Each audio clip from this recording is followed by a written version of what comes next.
¿Cómo interpreto yo los números kármicos y los números maestros de la numerología?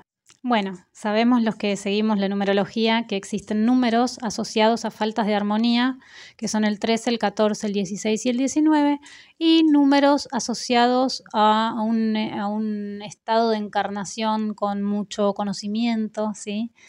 Y con muchos aprendizajes, inclusive se dice que son almas antiguas y todo eso, que son los números 11, 22, 33, 44. Y los números en general de dobles dígitos que se repiten son considerados números maestros. La realidad es que desde mi línea de estudio, yo no los considero, no es que no los considera, sino que los trato como cualquier número. Y en el caso de, por ejemplo, el ejemplo que me pregunta Kamari, ella nació un día 13, que es un número asociado a las transformaciones, a la muerte y la resurrección, ¿sí? En mi caso, yo lo considero como 1 más 3 igual a 4. Estudio el 4 teniendo en cuenta que viene de un 13. Lo mismo con los números maestros.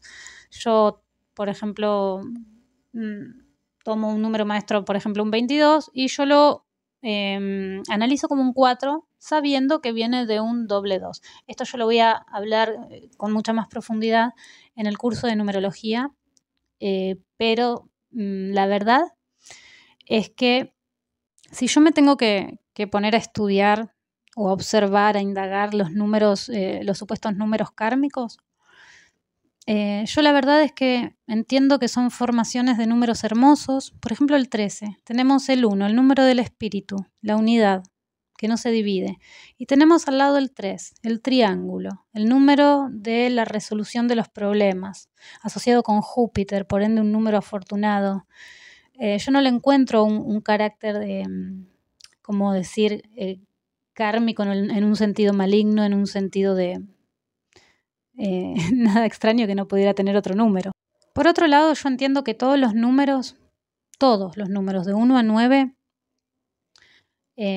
tienen una fase luminosa y una fase de distorsión de la energía, que es como nosotros lo interpretamos. Por ende, un número puede ser muy luminoso y puede ser muy destructivo.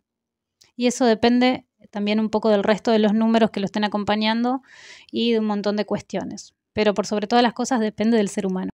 Por otro lado, tenemos los números llamados maestros, y los cuales estoy, por un lado, si lo tengo que interpretar, estoy diciendo, bueno, tomemos el caso de un 22.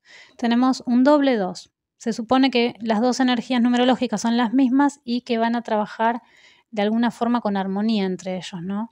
Esto va a estar potenciando ese número 2 y sabemos que 2 más 2 es igual a 4, por ende nos está hablando de un número de la Tierra, de un número de la materia. Y por eso se dice que es el gran constructor. Pero también he visto muchas personas con un número 22 excesivamente emocionales y sensibles y por otro lado con un 4 de base completamente estructurado. Por ende también tiene su fase luminosa y responde a la base numerológica y a los números que lo conforman. Evidentemente tiene un plus de tener los dos dígitos, por ejemplo un 22, un 2 y un 2, el 11, el 1 y el 1. Pero también desde mi experiencia, y digo desde mi experiencia, ¿y por qué quiero remarcar esto? Porque yo no me formé con escuelas de conocimiento. Por ende eso para mí es un beneficio porque siento que no estoy adoctrinada.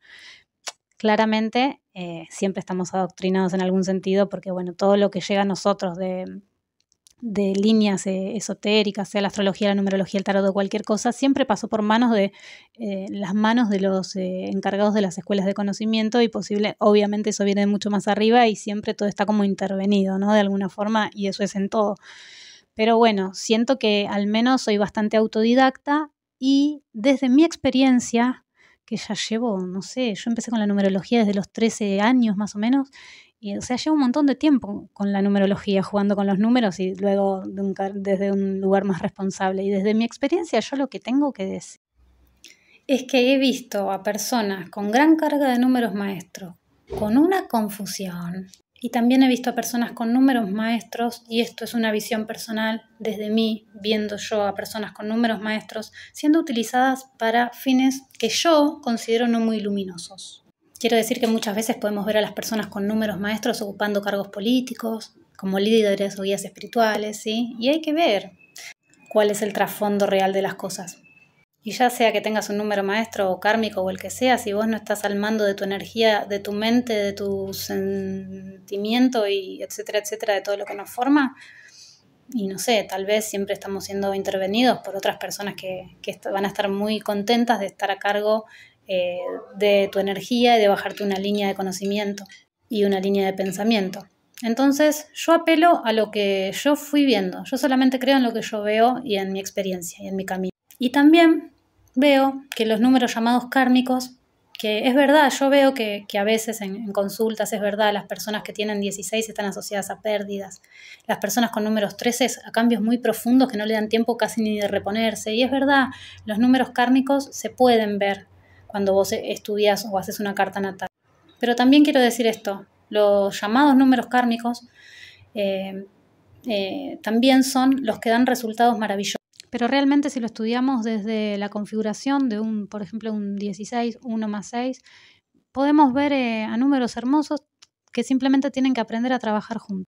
Así que si tenés un número kármico, yo no te voy a decir qué tenés que hacer, pero lo que yo haría, no le des tantas vueltas a eso. Fíjate, ¿qué es el 1? En el caso del 16, ¿qué es el 1? ¿Qué es el 6? ¿Cómo puedo conectar con la fase luminosa de esos números?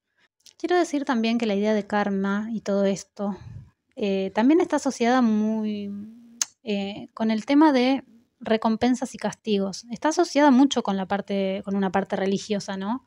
Y tal vez no sea el verdadero significado de lo que es karma, ¿no? Pero sí en nuestro inconsciente colectivo está asociado a la reacción de nuestra acción. Y está muy asociado también al juego de luces y sombras, dioses y demonios y todas esas cosas. Quiero que sepas que nosotros, al menos desde la línea en la cual yo estoy trabajando la numerología, creo que nosotros tenemos que trascender esa polarización, de todo el tiempo estar polarizando las cosas.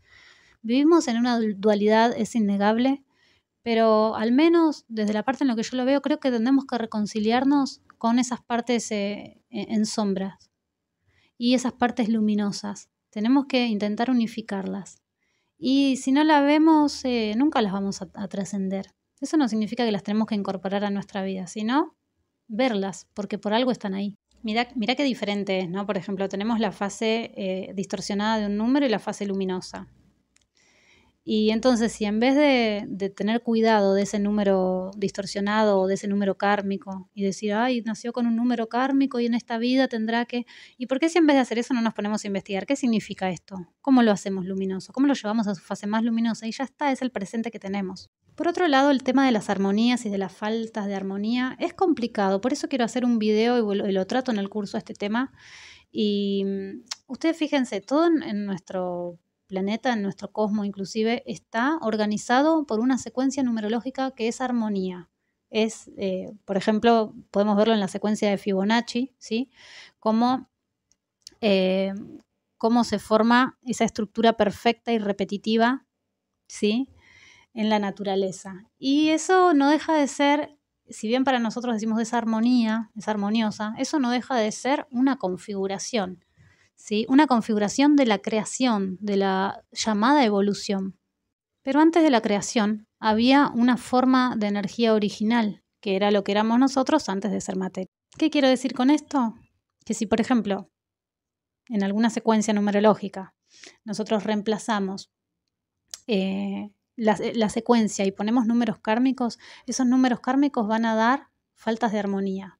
Quiere decir que esos números kármicos de alguna manera vienen con una impronta energética diferente que hace que esa armonía de la creación se distorsione.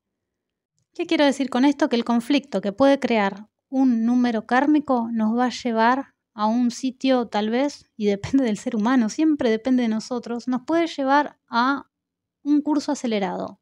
Sí, rompe la armonía, pero la armonía de la creación, porque lo que nosotros somos en forma original, nuestra verdadera naturaleza, y ni siquiera sé cómo llamarlo, algo que nunca fue creado, algo que existe desde siempre y que siempre existirá, no sé, eso no tiene un patrón, eso no tiene una configuración energética, eso es lo que siempre fue y siempre será.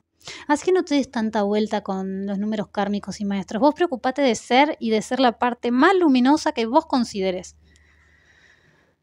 Un abrazo a todos.